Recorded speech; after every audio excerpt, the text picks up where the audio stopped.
그때는 완전 이제 애들은 이제 아빠를 아빠라고 생각하지 않아요. 거의 뭐 원수 보듯이 보거든요. 이게 똑같은 이혼을 하더라도 정말 안 좋은 모습으로 이혼을 하시는 분들이 계세요. 근데 이게 이제 대부분 이제 외도를 한 배우자들이 많이 그러시더라고요. 예를 들어서 어떤 이제 예를 들면 남편이 어떤 여자한테 미쳐서 이제 상간녀한테 미쳐가지고 막 정신 못 차린단 말이에요. 당연히 가정도 돌보지 않고 그냥 자기 하고 싶은 대로 막 하고 사는 거야. 하지만 이제 아이들이 아주 어리면 몰라도 어느 정도 좀 나이가 되면 다 알아요. 알기 때문에 그 부모를 굉장히 싫어하게 돼요. 그러면은 이제 이 외도 배우자 입장에서는 자기 자식들이 자기를 외면하는 것 같으니까 자기들 알아. 자기는 자기가 한 거에 대해서는 생각을 안 하고 또 거기에 대해서 자식한테 또 배신감을 느끼나 봐요. 그러면서 아무래도 이제 그 모습을 보고 에이씨 내가 이런 데서 어떻게 살아 하면서 나가버리는 경우가 있어요. 근데 내가 볼 때는 자식들이 그래서 나가는 게 아니라 지가 뭔가 나갈 구실을 찾고 있었던 게 아닌가 하는 생각도 많이 들어요. 근데 어쨌든 간에 그렇게 해서 나가버리고 뭐 생활비도 안 주고 아이들 양육비도 안 주고 이제 이러면서 이제 집에 남아있는 이제 엄마는 이제 자식들을 키우느라고 혼자 막 고생하고 왔다 갔다 하고 하니까 아이들 눈에도 이제 그게 보이는 거고 일단은 이제 아빠가 이제 혐오스러운 거죠. 이제 뭐 여자 만나서 이제 나가고 하니까 그러다가 이제 나중에는 이제 아이들이 이제 엄마한테 이혼해라 엄마 하면서 이렇게 엄마한테 이렇게 이혼을 권유하는 경우도 상당히 많습니다. 그러면은 이제 엄마는 또 엄마 나름대로 이유가 있어서 이제 못하고 있다가 이제 결국은 이제 아빠가 나가 있는 이 기간이 길어지면 길어질수록 결국 이제 이혼을 하게 된단 말이죠. 이제 뭐 남편 상대로 상간녀 상대로 이렇게 해가지고 이제 소송을 이제 하는 경우가 있는데 그때는 완전 이제 애들은 이제 아빠를 아빠라고 생각하지 않아요. 거의 뭐 원수 보듯이 보거든요. 근데 이게 아이들 입장에서는 이제 아이들은 아무래도 이제 어리기 때문에 굉장히 순수하단 말이죠. 순수하기 때문에 이 외도라는 거, 이 부정한 행위, 불륜 이런 거에 대해서 굉장히 거부감이 굉장히 많습니다. 그렇기 때문에 그 부모를 더럽다고 생각을 해요. 더럽다고. 그래서 자기 부모라고 생각을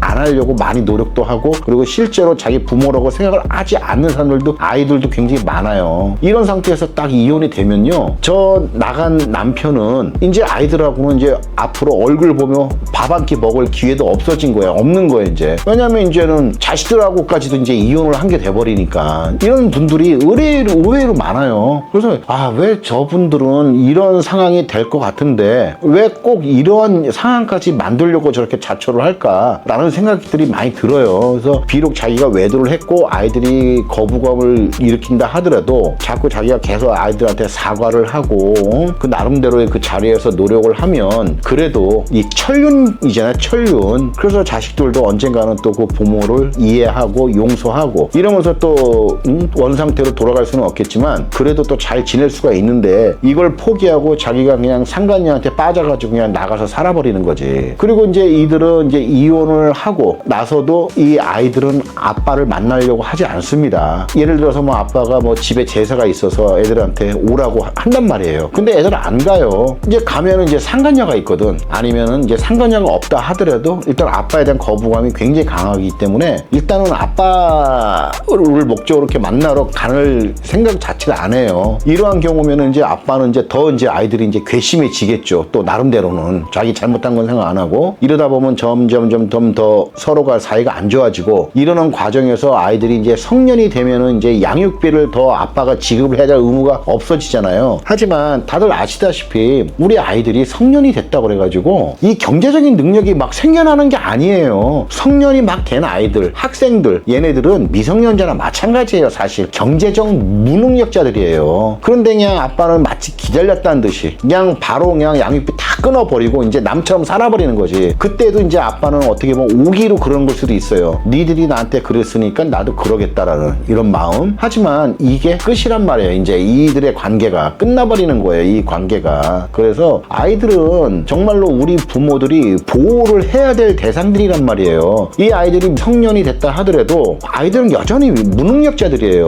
어떤 뭐 취업을 하고 자기가 스스로 어떤 돈벌이를 하기 전까지는. 근데 그때까지는 그래도 부모들이 보살펴 줘야 되는데 그냥 이 집을 나간 부모 입장에서는 자기 잘못은 생각 안 하고 아이들하고의 어떤 관계가 소원해지고 하니까 이제 성년이 되자마자 다 끊어버리고 이제 나도 이제 법적으로 걸릴 거 없다 이거겠지. 뭐 아이들도 이제 그런 상황이기 때문에 이제 저쪽 부모를 더 이제 경멸하고 싫어하고 이러면서 이제 막 완전히 가족 간의 붕괴가 돼버린 경우가 많습니다. 근데 이러한 분들이요 대부분 나중에 정말 외롭게 살게 돼요. 돼요. 왜냐면 자기가 나이가 이제 점점 좀 많아지면 아이들이 이제 어느 정도 성년이 될 정도 되면은 이제 그만큼 나이도 먹었다는 얘기잖아요. 그러면서 이제 건강도 안 좋아지고 이러면은 사람이라는 게 항상 내 자식, 내 혈족이 내 주위에 있어야지만이 좀 안정된 삶을 살 수가 있는데 다 떨어져 나가버렸으니까 자기 혼자 뭘 사냐고요. 그런다고 해서 이 사람들이 상간녀가 옆에 있다 해도 그게 오랫동안 이렇게 있지도 않아요.